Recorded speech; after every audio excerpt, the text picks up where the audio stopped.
All right, mates, picture this. It's 1588. The sun sets over the English Channel.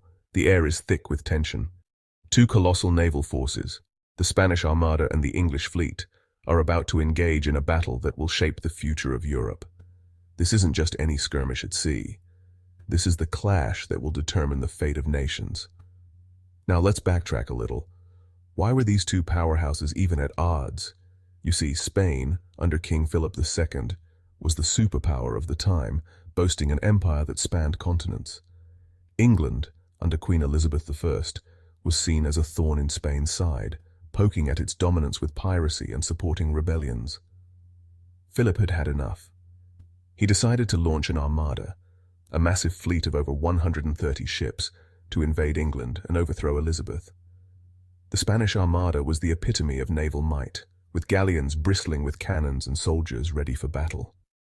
They sailed with the blessing of the Pope, making it a holy mission. But the English were no pushovers. Led by Sir Francis Drake, the English fleet was smaller but faster and more maneuverable. They had a few tricks up their sleeves, like fire ships, old ships set ablaze and sent into the enemy fleet to cause chaos. Picture the scene, a moonlit night, panic spreading among Spanish sailors as flaming vessels drifted towards them. One of the key moments was the Battle of Gravelines. The English, using their superior maneuverability, managed to break the Spanish formation. Cannons roared, ships splintered, and the sea turned red. Despite their best efforts, the Spanish were outgunned and outmaneuvered. And then came the weather. The Protestant wind, as the English called it, battered the Spanish ships as they tried to retreat. Storms wrecked many vessels on the rocky shores of Scotland and Ireland. Out of the original 130 ships, only about half limped back to Spain. So why does this matter? This defeat marked the decline of Spain as the dominant world power and the rise of England as a global naval force. It paved the way for the British Empire and the spread of English culture and influence around the world.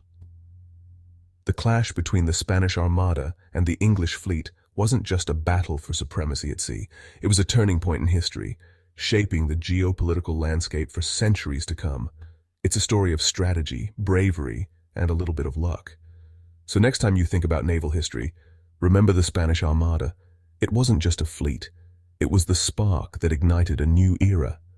Thanks for watching, and if you enjoyed this dive into history, hit that like button. And don't forget to subscribe for more fascinating tales from the past. Catch you next time.